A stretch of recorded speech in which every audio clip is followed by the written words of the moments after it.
ভিডিওতে আমরা সপ্তম শ্রেণী তৃতীয় পর্যায়ক্রমিক মূল্যায়নের বাংলা ৬ নম্বর স্কুলের প্রশ্নের উত্তরগুলো আলোচনা করব। ১ ভারত তীর্থ কবিতাটির মূল গ্রন্থের নাম কি? গীতাঞ্জলি। ২ ভারত তীর্থ কবিতায় উল্লেখ আছে এমন দুটি সাম্রাজ্যবাদী জাতির নাম লেখো, শক এবং হুন। ৩ শূন্যস্থানটি পূরণ করো। এই ভারতের মহামানবের সাগর তীরে।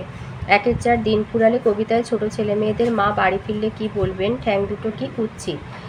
৫ কে এক্ষুনি আকাশ জুড়ে লক্ষ্যরঙের দৃশ্যে চমকে দেবেন ঈশ্বর। ৬ বইটই কবিতাটির কবি হলেন প্রেমেন্দ্র মিত্র। ৭ টই থাকে সব রোদ মাখানো গাছের ডালে পাতায়। ৮ বই পড়া সব মিছেই যদি, বই পড়া মিছে হবে কখন? টই পড়া না হলে। ২-এর দাগে আসি। ২-এর দাগে প্রত্যেকটা প্রশ্নের মান হচ্ছে ২, যে কোনো ৩টে করতে হবে, 4টে আছে। তো বলেছে ভারতীর্থ কবিতায় ভারতভূমিকে পূর্ণতীর্থ বলেছেন কেন? কবিতায় ভারতভূমিকে পূর্ণতীর্থ বলা হয়েছে কেন? ভারততীর্থ কবিতায় কবি রবীন্দ্রনাথ ঠাকুর ভারতবর্ষকে বিশ্ব মানবতার মহাতীর্থ বলে অভিহিত করেছেন। তীর্থক্ষেত্রের পূর্ণভূমিতে যেমন তীর্থযাত্রীরা ঈশ্বরের আরাধনায় নিজেদের সমবেত করে, ঠিক তেমনি এদেশের মাটির মহিমায় জাতি বর্ণ ধর্মের বিভেদ ঘুচে গিয়ে সমস্ত মানুষ মানবতার মন্ত্রে দীক্ষিত হয়ে নিজেদের সৌভ্রাতৃত্ববোধের বন্ধনে আবদ্ধ করেছে। তাই কবি আলোচ্য কবিতায় ভারতভূমিকে পূর্ণতীর্থ বলেছেন। ২ বলেছে দিন ফুরালে কবিতায় ছোট ছেলেমেয়েরা তাদের ঘরে ফেরাকে মন খারাপের গর্তের সঙ্গে তুলনা করেছেন কেন? লিখবে খেলার মাঠ এবং প্রাকৃতিক সৌন্দর্য ছেড়ে নিজের নিজের বাড়ি ফিরতে হবে বলে কথকদের মন খারাপ হয়ে যায়, তাই তারা একথা বলেছে। তাই বাড়ি ফেরাকে মন খারাপের গর্তের সঙ্গে তুলনা করেছে। ২-3 দিয়েছে বই তো পড়ো, টই পড়ো কি? টই বলতে কবি কি বুঝিয়েছেন? যেহেতু ২ নাম্বার, তাই এইখান থেকে লিখবে বই হলো কিছু মানুষের চোখে দেখা এবং তাদের উপলব্ধিজাত অনুভবের প্রকাশ, কিন্তু তার সঙ্গে আমাদের নিজস্ব ভালো লাগা, মন্দ লাগা, আবেগ, অনুভূতি, হাসি, কান্না, আনন্দ, বেদনা সবটাই এসে যুক্ত হয়। এগুলিকেই এক কথায় টই বলে।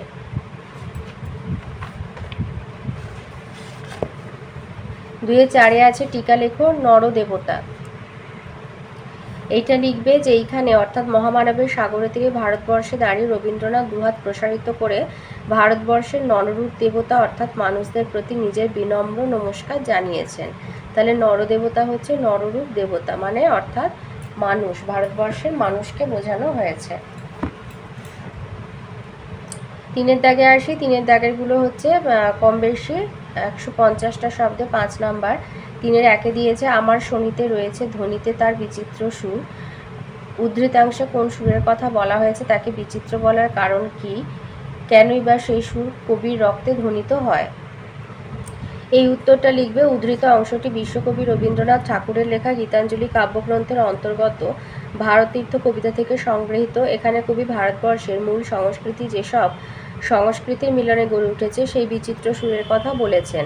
তাকে বিচিত্র বলার কারণ এখান থেকে সুদূর অতীত থেকে ভারতবর্ষের বুকে নানা জাতি, নানা ধর্ম ও নানা সম্প্রদায়ের মানুষ নানা সময়ে নানা বৈচিত্র্য নিয়ে এসেছে।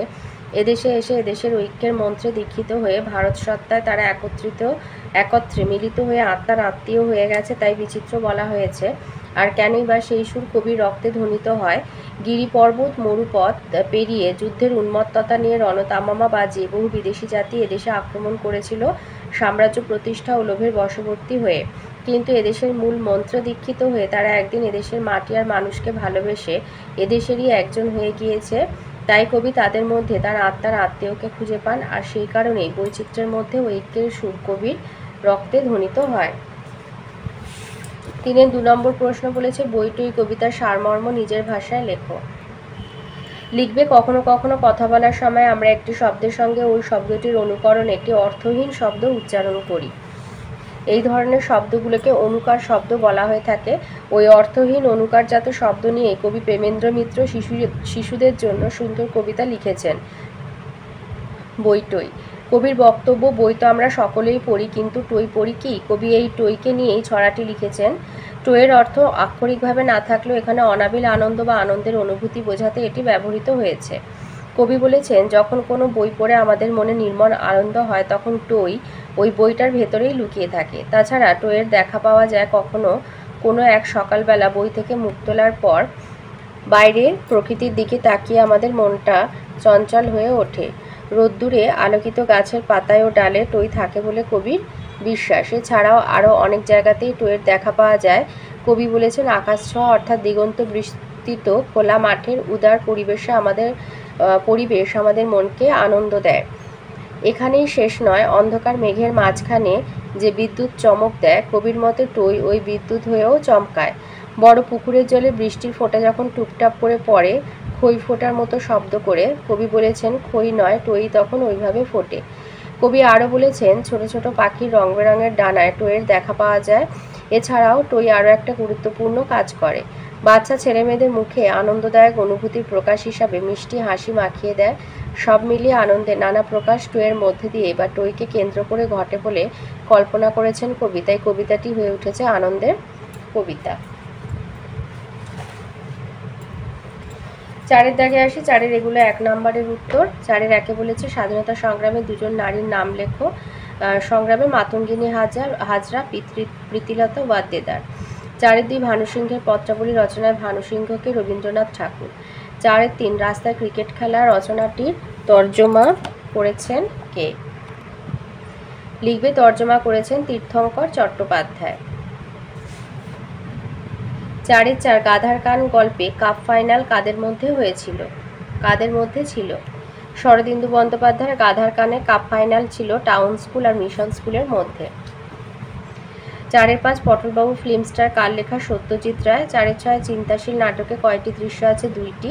4-এর 7 দেবাত্মা হিমালয় রচনার লেখকের গাড়ির ড্রাইভার কখন গাড়ি নিয়ে এসেছিল? ভোরবেলা। 4-এর 8 বই পড়ার ডায়েরি তুমি কিভাবে লিখবে? এটা তোমাদের বইয়ের 149 পৃষ্ঠায় আছে। এই যে বই পড়ার ডায়েরি লিখতে গেলে প্রথমে বইয়ের নাম, তারপরে বই পড়ার তারিখ, বিষয় বা ধরন, কিভাবে পেলে আর তোমার মতামত, এইভাবে 5টি বিষয়ে লিখবে। 5-এর 1-এ দিয়েছে ভানুসিংহের পত্রাবলী রচনায় কয়টি পত্র আছে এবং পত্রের তারিখগুলি লেখো। এটা আছে তোমাদের বইয়ের 81 পাতায়। ভানুসিংহের পত্রাবলী লিখেছে রবীন্দ্রনাথ ঠাকুর। এখানে 2টি চিঠির কথা আছে, 2টি পত্রের কথা আছে। প্রথম পত্রটি লেখা হয়েছিল 1329 সালের মানে বঙ্গাব্দের আর কি, 29শে আষাঢ়। 1329 এটা বঙ্গাব্দ, 29শে আষাঢ়।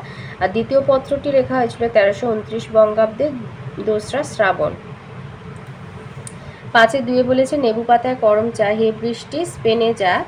এটা রাস্তায় ক্রিকেট খেলা থেকে নেওয়া হয়েছে। বলেছে এই ছড়াটি কারা কখন বলেছিল? তোমার অ্যামিয়ার ভার্ন যখন মানে রাস্তায় ক্রিকেট খেলছিল তখন হঠাৎ বৃষ্টি, সবে দৌড়ে ফিরেছি বৃষ্টি থেকে, তো পাশের বাড়ির অ্যামিয়ার ভার্নের খুব ফুর্তি হচ্ছিল, ওরা হাসছে। আশ্চর্য, রাস্তায় ক্রিকেট খেলতে ওদের যত আনন্দ, ঝমঝম বৃষ্টিতেও যেন ততই। অ্যামি লেখকদের উঠানে হিহি করে হাসছে আর বৃষ্টির জল খাবার ভান করছে। সেই সময় অ্যামিয়ার ভার চেঁচিয়ে এই কবিতাটা বলেছিল, নেবি পাতায় করম চা, হে বৃষ্টি স্পেনে যা। তাহলে বৃষ্টি থেকে বাঁচার জন্য যখন অ্যামিয়ার ভার আলসের নিচে আশ্রয় নিয়েছিল, আলসে মানে কার্নিশ আর কি, কার্নিশের নিচে আশ্রয় নিয়েছিল, আলসের নিচেই বলবে, তো তখন ওরা এই ছড়াটা বলেছিল। 5-এর 3-এ দিয়েছে পটলবাবু কে? তো লিখবে পটলবাবুর প্রকৃত নাম হচ্ছে শ্রী শীতলাকান্ত রায়। পটলবাবু থাকেন নেপাল ভট্টাচার্যি লেনে, সেখানে তার প্রতিবেশী ছিলেন নিশিকান্ত ঘোষ মহাশয়। প্রথম দিকে পটলবাবু কাজ করতেন রেলের কারখানায়, সেখান থেকে তিনি চাকরি করতে যান কলকাতার হাডসন অ্যান্ড কিম্বারলি কোম্পানিতে বেশি মাইনের জন্য। আর পটলবাবুর শখ হলো অভিনয় করা। 2 নম্বর আছে। 5-এর 4-এ দিয়েছে 25শে বৈশাখের সন্ধ্যায় তিনি দেশবাসীর উদ্দেশ্যে তাঁর জন্মদিন উপলক্ষে একটি নবরচিত কবিতা বেতার যোগে পাঠ করবেন। এখানে কোন কবির কথা বলা হয়েছে? এখানে রবীন্দ্রনাথ ঠাকুরের কথা, কবি রবীন্দ্রনাথ ঠাকুরের কথা বলা হয়েছে। 6-এর দাগে আসি। 6-এর দাগে যে কোনো দুটো উত্তর করতে হবে। 6-এর 4টে প্রশ্ন আছে। 6-এর 1-এ আছে স্বাধীনতা সংগ্রামের নারী রচনায় যে দুজন নারীর কথা বলা হয়েছে তাদের যে কোনো একজন সম্পর্কে সংক্ষেপে লেখো। আচ্ছা, এখানে রায়মার্টিনের 178 পাতায় ননিবালা দেবী এবং করিবালা দেবী দুজনেরই আছে। তো আমি ননিবালা দেবীর চারিত্রিক বৈশিষ্ট্য বা সম্পর্কে এটা বলছি। বিপ্লবী ননিবালা দেবী ছিলেন এক আপোষহীন সংগ্রামী নেত্রী। দেশমাতৃকার পরাধীনতা শৃঙ্খল মোচনের উদ্দেশ্যে ভ্রাতুষ্পুত্র বিপ্লবী অমরেন্দ্র চ্যাটার্জির কাছে তিনি বিপ্লবের মন্ত্রে দীক্ষিত হয়েছিলেন। ননিবালা দেবী 16 বছর বয়সে স্বামীহারা হন, কিন্তু সমকালীন সমাজের রক্তচক্ষু কঠিন কঠোর সামাজিক রীতিনীতি এবং অনুশাসন তিনি মেনে চলেননি, বরং প্রগতিশীল এবং উন্নত ধ্যান ধারণার বশবর্তী হয়ে তিনি নিজের জীবনকে চালিত করেছিলেন। রামচন্দ্র মজুমদারের স্ত্রী সেজে জেলে গিয়ে তিনি মশার পিস্তলের খোঁজ জেনে এসেছিলেন। সম্ভাব্য সকল প্রকার বিপদের ভয় উপেক্ষা করে তিনি রিসরা চন্দননগরে গৃহকর্ত্রীর ভূমিকা পালন করে বিপ্লবীদের আত্মগোপনের উদ্দেশ্যে আশ্রয় দিয়েছিলেন। ননিবালা দেবী ছিলেন প্রকৃত অর্থে সাহসিনী নারী। তার সহ্য শক্তি ছিল সীমাহীন। ব্রিটিশ পুলিশের নির্মম অত্যাচার তিনি মুখ বুজে সহ্য করেছেন। তথাপি বিপ্লবী দলের কোনো গোপন তথ্য ইংরেজ ভক্ত রাজকর্মচারী কাশীর ডেপুটি পুলিশ সুপার তার মুখ থেকে বের করতে পারেননি। উপরন্তু প্রেসিডেন্সি জেলের আইবির পুলিশ সুপার গোল্ডি সাহেব তার দরখাস্তখানা ছেঁড়া কাগজের টুকরিতে ফেলে দেওয়ায় সক্রোধে তিনি তার গালে সপাটে এক চড় কষিয়ে দিয়ে বলেছিলেন, ছিঁড়ে ফেলবে তো আমায়, দরখাস্ত লিখতে বলেছিলে কেন? আমাদের দেশের মানুষের কি কোনো মান সম্মান থাকতে নেই? বন্দি জীবন থেকে মুক্তি লাভ করেও ননিবালা দেবী মৃত্যুর পূর্বকাল পর্যন্ত তার আত্মসম্মান এবং মান মর্যাদা বোধ অটুট রেখেছিলেন। আত্মীয় স্বজনের অনাদর ও লাঞ্ছনা এবং সীমাহীন দারিদ্র্যের মধ্যেও তিনি পরিপূর্ণ গৌরবে স্থির হয়ে জীবন অতিবাহিত করেছিলেন। 2 নম্বর প্রশ্ন দিয়েছে, রাস্তায় ক্রিকেট খেলা গল্প পড়ে কোন কোন ঘটনায় মনে হলো যে গল্পটি বিদেশি গল্প? ঘটনাগুলি লেখো। এই উত্তরটা লিখবে। রাস্তায় ক্রিকেট খেলা গল্পটি বিখ্যাত ক্যারাবিয়ান সাহিত্যিক মাইকেল অ্যান্টনির cricket in the road and other stories ছোট গল্পগ্রন্থ থেকে গৃহীত হয়েছে। গল্পটি তর্জমা করেছেন তীর্থঙ্কর চট্টোপাধ্যায়। গল্পে উল্লেখিত মেয়ারো ওয়েস্ট ইন্ডিজের একটি বিখ্যাত শহর। গল্পের শুরুতে সেই মেয়ারো শহরে বর্ষাকালে রূপচিত্রের কথা বলা হয়েছে। আলোচ্য গল্পে যে 3টি চরিত্রের নাম উল্লেখ করা হয়েছে তাও বিদেশি, যথা সেলো, অ্যামি ও ভার্ব। এছাড়াও টস করার কথা ওঠে তখন পেনি দিয়ে টস করা হয়। এই পেনি হলো বিদেশি মুদ্রা যা ওয়েস্ট ইন্ডিজে প্রচলিত। এইসব অনুষঙ্গে গল্পটি বিদেশি গল্প বলে মনে হয়। 6-3 দিয়েছে, গাধার কান গল্পে টুনু চরিত্রটি তোমার কেমন লাগলো? নিজের ভাষায় লেখো। এই উত্তরটা লিখবে যে এই গল্পে আমার টুনু চরিত্রটিকে খুব ভালো লেগেছে। টুনু বড় ছেলে মানুষ, রাইট ইন পজিশনে খেলার জন্য সবে টাউন স্কুল টিমে স্থান পেয়েছে। রোগা পটকা টুনু দৌড়ায় হরিণের মতো, বল পায় তাকে আটকানো শক্ত। টাউন স্কুল টিমের অন্যান্য খেলোয়াড়রা খেলার চিন্তা ছেড়ে কাপ জেতার জন্য গাধার পিছনে ছুটছে দেখে টুনুর অসম্ভব হাসি পায়। এভাবে যে কেউ জেতার ভাবনা করতে পারে তা টুনুর ধারণার বাইরে। গাধার কান নাম বলতে পারার ঘটনা শুনে সে বিমর্ষত হয়নি, বরং মাঠে নেমে পায়ে চোট পাওয়ার পরেও গিরনির উৎসাহে সে মরিয়া হয়ে জেতার লড়াইতে ঝাঁপিয়েছে। নিজেই 3টে গোল দিয়ে দলকে বিজয়ীর সম্মান এনে দিয়েছে। নিজেকে ভাগ্যের হাতে অসহায় না মনে করে নিজের বা দলের ভাগ্য নিজে গড়েছে। এভাবেই সে গল্পে নায়ক হয়ে উঠেছে। 6-4 আছে, একবার ভেবে দেখো মা, আস্তে আস্তে ভাষার কেমন পরিবর্তন হয়। কে কাকে কথাটা বলেছে, কোন প্রসঙ্গে বলেছে, আর প্রসঙ্গটি বিস্তারিত লেখো। প্রশ্নোক্ত অংশটির বক্তা হলেন রবীন্দ্রনাথ ঠাকুরের চিন্তাশীল নাট্যাংশে প্রধান চরিত্র নরহরি। নরহরির মা নরহরিকে বাছা বলে সম্বোধন করলে নরহরি বলে যে বাছা শব্দটির উৎপত্তি বৎস শব্দ থেকে। প্রায় 2000 বছর আগে বৎস কথাটি প্রচলিত ছিল। আবার লক্ষ্মী শব্দের ব্যবহারের ক্ষেত্রেও পরিবর্তন ঘটেছে অনেক। পূর্বে লক্ষ্মী বলতে দেবী বিশেষকে বোঝাতো, পরে লক্ষ্মীর গুণ অনুসারে সুশীলা স্ত্রীলোককে লক্ষ্মী বলা হতো। এখন আবার পুরুষের ক্ষেত্রেও অনেক সময় লক্ষ্মী শব্দটির প্রয়োগ ঘটেছে। এভাবেই বক্তা দেখাতে চেয়েছে যে কিভাবে ভাষার পরিবর্তন ঘটে চলেছে। 7-এর দাগে আসি। 7-এর 1-এ দিয়েছে মাকু কি বাজাতে পারে? এটা তোমাদের মাকু বইয়ের 41 পাতায় আছে, ক্ল্যারিওনেট বাজাতে পারে। 7-এর 2 সোনাদের পোষা কুকুরের নাম কি? নোনো। 7-এর 3 মাকু যে গানটি গেয়েছিল তা লেখো। মাকু যে গানটি গেয়েছিল সেটা হচ্ছে Yankee Doodle went to town riding on a penny. এই যে মাকু অমনি এক হাত কোমরে দিয়ে এক হাত আকাশে উড়িয়ে বিলিতি কায়দায় গেয়ে উঠল। 7-এর 4 মাকুর চাবি কে তৈরি করে দিয়েছিল? টিয়া। 8-এর 1-এ দিয়েছে। 8-এর দাগে আসি, এটার মান হচ্ছে একটা প্রশ্ন উত্তর লিখতে হবে 5 নাম্বার। মাকু উপন্যাসটি পড়ে তোমার কেমন লাগলো? কোন চরিত্রটি তোমার ভালো লাগলো? সংক্ষেপে লেখো। এই উত্তরটা লিখবে যে মাকু লীলা মজুমদারের একটি কিশোর উপন্যাস। উপন্যাসটিতে দুটি ছোট মেয়ের সাহসিকতা এবং বিভিন্ন কার্যকলাপ আমাকে আনন্দ দিয়েছে। বনের মধ্যে বিভিন্ন জীবজন্তুর আচরণ বা চালচলন বেশ মজার ব্যাপার। সার্কাস দলের লোকদের খেলা দেখানো, জাদুকরের পরীদের রানীকে নামানো, মাকুর নানা রকমের কায়দা কৌশল খুব ভালো লেগেছে। হোটেলওয়ালার সহৃদয় ব্যবহার, ঘড়িওয়ালার মাকুর প্রতি ব্যাকুলতা মনকে নাড়া দেয়। সব মিলিয়ে মাকু কাহিনীটি ভালো লেগেছে। এবার মাকু কাহিনীটিতে আমার সবথেকে ভালো লেগেছে সোনাটিয়াদের পিসে মশাইকে, যাকে সোনাটিয়া মাকু বলে মনে করেছিল। পিসে মশাই পুলিশের একজন বড় কর্তা হলেও শিশুদের সঙ্গে খুব সহৃদয় আচরণ করেছেন। এমনকি হোটেলওয়ালা তাকে চাকরের মতো খাটিয়ে নিলেও তিনি কখনোই বুঝতে দেননি যে তিনি একজন বড় অফিসার। বড় হলেও যে ছোটদের সঙ্গে ছোটদের মতো করেই মিশতে হয় তা পিসে মশাই চরিত্র থেকে আমরা শিখতে পারি। 8-এ 2 দিয়েছে এত বড় প্রজাপতি ওরা কখনো দেখেনি। ওরা বলতে এখানে সোনাটিয়ার কথা বলা হয়েছে। আর প্রজাপতিটি সম্পর্কে লেখো। এই যে সোনাটিয়া কেমন প্রজাপতি দেখেছিল, সোনার 2 হাতের তেলও পাশাপাশি রাখলে যতটা হয় তার চেয়েও বড় ছিল প্রজাপতিটা। তার গায়ে নীল, সবুজ, সাদা কালো বর্ডার দেওয়া ছিল এবং লাল সুতো আঁকা রামধনু রঙের চোখ বসানো ছিল। প্রজাপতির ডানায় হাত দিলে ডানায় রঙের গুঁড়ো হাতে লেগে যায়, তখন সে আর উঠতে পারে না, মাটিতে পড়ে যায়। প্রজাপতি মাটিতে পড়ে গেলে প্রজাপতিটা কাক ঠোকরাবে, মাকড়সা তাকে চুষে খাবে, অর্থাৎ প্রজাপতিটার মৃত্যু ঘটবে। এইটুখানি লিখে দেবে। আর এর সাথে এইটা লিখে দিতে পারো যে প্রজাপতিটাকে দেখে সোনাটিয়ার কেমন লেগেছিল।